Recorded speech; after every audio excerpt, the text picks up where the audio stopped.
Steal Their Thunder.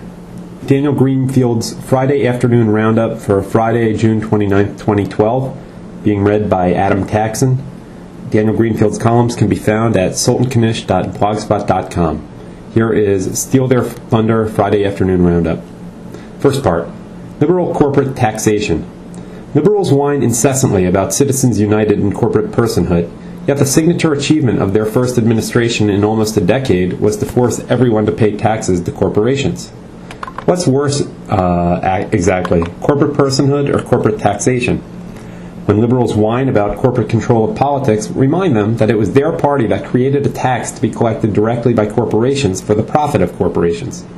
No Republican president ever authorized corporations to collect taxes and use those taxes for their own profits, their own bonuses, and their own golden parachutes. It took a Democrat to do that. Forget corporate control of politics. Obama outsourced the functions of the IRS to his corporate donors. Call it the real Warren Buffett tax. Truly a signature achievement. Next section, appreciation. This week, Rush Limbaugh dedicated about a half hour of his show to reading and discussing my article, Why the Newsroom is Good for Republicans. It's a great honor, and I would like to thank him and any new readers who have come here that way, and I hope they will stick around. I have had major conservative media personalities use my work before. One nationally known figure adapted an article into an entire video episode without ever mentioning my name or giving credit in any way, shape, or form. But I don't choose to dwell on the negative, but rather to appreciate the positive. Bloggers often get shortchanged, and it's important to recognize a class act like Rush Limbaugh, who does the right thing and helps the people who produce the material that drives the debate. Next section. That which is crooked. That which is crooked cannot be made straight. Kohelet, chapter 1, verse 15. The problem with government is government, not just its existence, but the culture of government. What Roberts didn't shouldn't be that much of a surprise, because it's what Republicans have been doing for ages. Liberals enact or propose a drastic expansion of government. Republicans modify it to a compromise solution, a version that isn't quite as awful. The ball goes further left. The only politics of the Republican Party establishment are Bismarck's steal the socialists' thunder politics. Pass a modified version of the same laws that meets similar social goals but isn't as drastic or disruptive. Democrats are proposing a DREAM Act in a bid for Mexican votes. Let's propose a more reasonable version of it. Democrats passed a mandate requiring everyone to buy health insurance. Reject it under the Commerce Clause. Call it a tax. Ignore that taxes are raised by the federal government and apportioned by it to the states, not paid to private companies.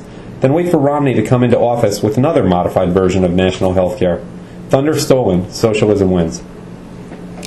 The steal their thunder mindset is a socialist mindset. It says that the left is right, but too left, so we'll take their crazy ideas and make them workable.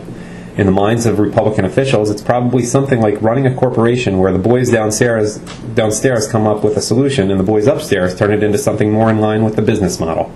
This twisted partnership is how we got here. It's not just the Democrats, it's the Republicans. It's the whole culture of government, where most of the participants agree on 90% of the problems, but differ on how to best implement solutions. And very few of them think that the solution to a problem might be to just leave it alone.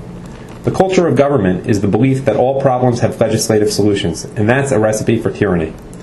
Change is only going to come from outside. It is going to come from grassroots movements, from the rise of organizations and movements that are dedicated to fundamentally changing the impact of government power on us. Electing politicians opposed to the current model is important, but it's even more important to build defenses outside the system. The left very successfully dismantled policies and laws that they opposed in that way. The right is catching up. Next section, losing our sons. About a year ago, I had the privilege of becoming involved with an important documentary project that brings home the very personal toll of the war on terror through the story of two fathers. One father whose son was killed by a Muslim terrorist, and one father whose son became that Muslim terrorist. The film is Losing Our Sons, and it is an intimate look at the destructive power of Islam over the lives of two ordinary men, one white, one black. Both Christians, neither of them fanatics, whose sons each lost what they might have been through the power of the Quran. This is a close-up, ground-level view of the impact that Islam is having on America, and the words to take away from this are those of Carlos's father. This was not Carlos, this was Abdul. Abdul in Arabic means slave of Allah. There is something chilling in an African-American man seeing his son become a willing slave of the enemy. This is a powerful film, and it is being screened now in parts of the country. It's worth seeing and bringing to your church, synagogue, or community. Next section, Mars needs liberal Jews. More heavily Orthodox American Jewish population spells the end of a long love affair with liberalism and the Democratic Party. Numerous polls indicate that Orthodox Jews are more politically conservative and more supportive of the Republican Party than non-Orthodox Jews. On a host of controversial social issues, including abortion, same-sex marriage, and parochial schooling, they think more like evangelical Christians than liberal Jews. This provides a huge opportunity for the Republican Party to do what it has tried and largely failed to do for the past 3 decades: pry American Jewish voters away from their historic attachment to the Democrats. If the American Jewish community becomes more right-wing and abandons its traditional support for liberalism, this will only further alienate the already shrinking number of non-Orthodox liberal Jews in its midst. Rather than remain within the community, they could well become completely estranged from it, further cementing the religious and right-wing orientation of the organized Jewish community. And if the Jewish liberals trying to destroy the Jewish community are alienated from the community because of their successful destruction of existing liberal Jewish communities, that will be bad.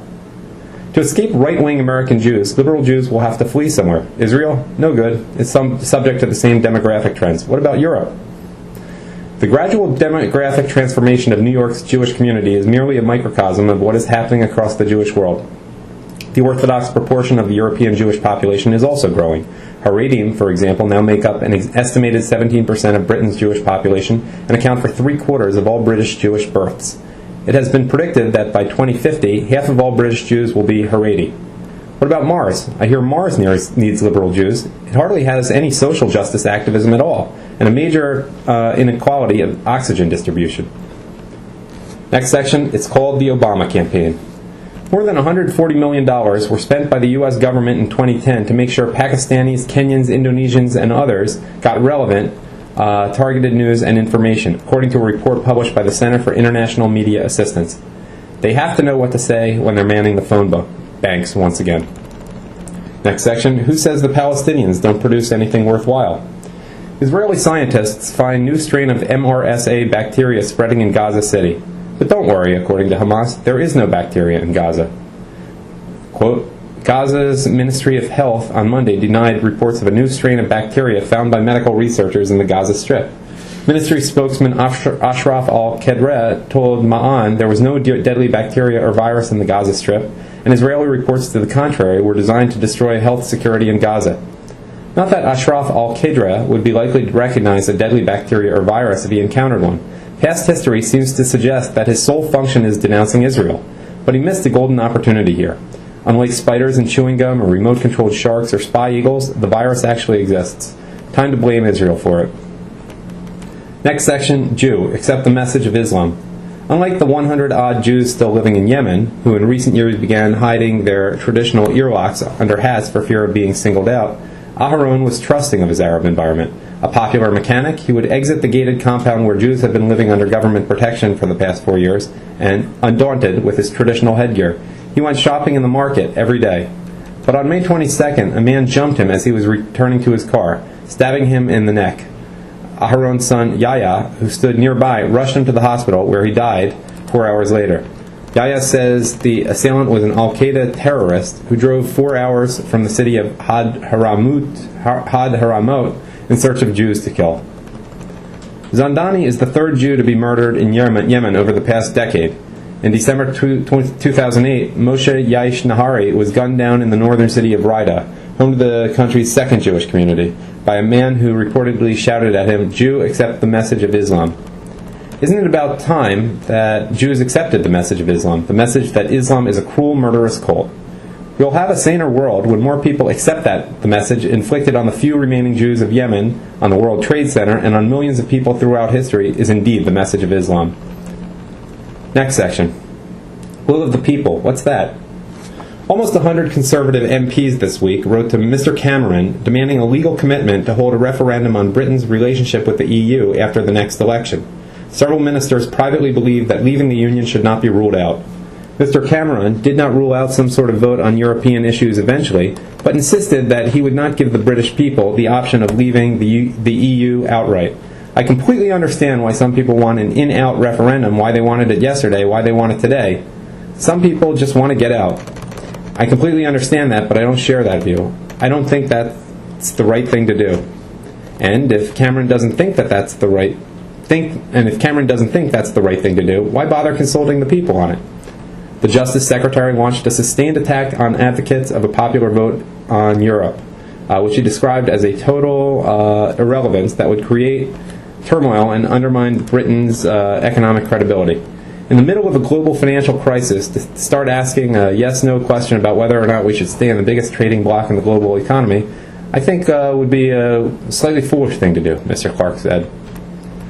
Some people might think that that's the exact time to ask the question, but that would just undermine confidence in the EU TANIC, which is unsinkable so long as people go on believing in it. Also, referendums are a very silly thing. I cannot think of anything sillier to do than hold a referendum. I'm not keen on referendums. I see no case for this referendum. And we're bound to win a referendum anyway, so there's no need to actually hold one. Voters have little interest in the issue, Mr. Clark suggested. If you ask the public what are their priorities at this difficult time, what would they like to see us turn our attention to for 3 weeks and campaign about, the idea that they're all demanding a referendum on the European Union would be regarded as ridiculous. It'd be out of sight as a public demand, as a priority, he said. There's growing referendum madness in Germany, too, which is bearing the cost of this disaster. The leader of Merkel's Bavarian allies in the CSU, Horst Seehofer, wrote in Business Daily Handelsblatt, politicians cannot simply impose more Europe on us from the top down. That's why I'm pleading for our Constitution to allow us to have referendums on all important European matters. German voters will no doubt be thrilled by scenes such as this. An acrimonious summit dragged on late into the night as Italian and Spanish leaders threatened to delay approval of a 120 billion euro compact for jobs and growth unless they secured immediate help on their borrowing costs. In a welfare state, the welfare recipients have to be talked into accepting their welfare. Next section. Iran finally nails down source of drug trade, world's evil. The Islamic Republic is the source of the meth trade across half of Europe and Asia, but finally, at an international drug conference, it announced that it has determined what the source of all those drugs is. No, not all the meth labs in Iran or the poppy fields of Afghanistan. It's the Jews.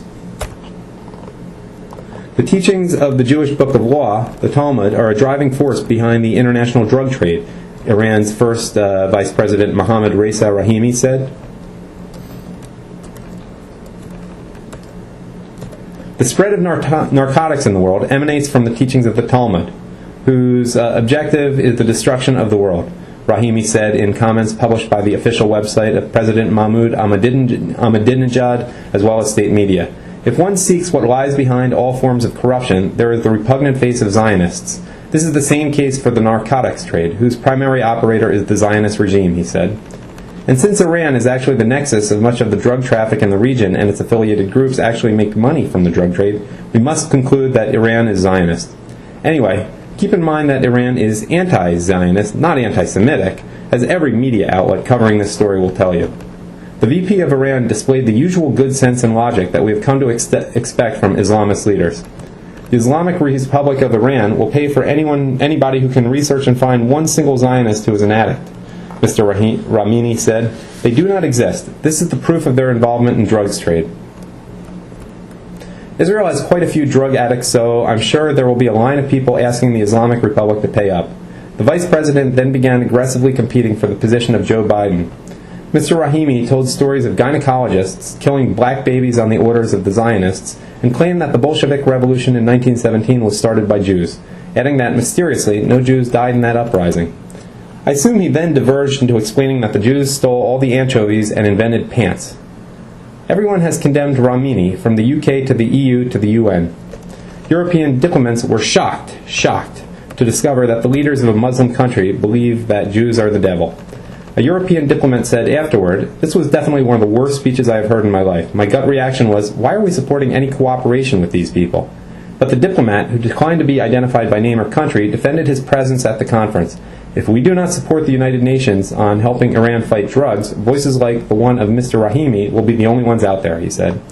In this way, the UN helps Iran fight drugs and provide a forum for Iran to explain that they only have to deal with drugs because the Jews invented them. a few notes. For those in LA, Carolyn Glick will be speaking at a Children of Jewish Holocaust Survivors event. Follow the link to learn more. Yahoo Group Labs is shutting down. This may wreck the image-free email subscription, though I don't think many people use that anyway. A small personal note. I'm experiencing some repetitive stress injuries. Turning out 12,000 to 13,000 words a week adds up, and I'm trying to cut back on my typing. I'm going to keep up my writing, but I'm going to cut back a bit on the emails, tweets, and messages I reply to. If you send me an email and I don't reply to you, it's nothing personal. It's just what I need to do to be able to write the next article without wearing wrist braces that make typing feel like the Incredible Hulk trying to use an ATM. My left and right wrists, thank you for your understanding. The end.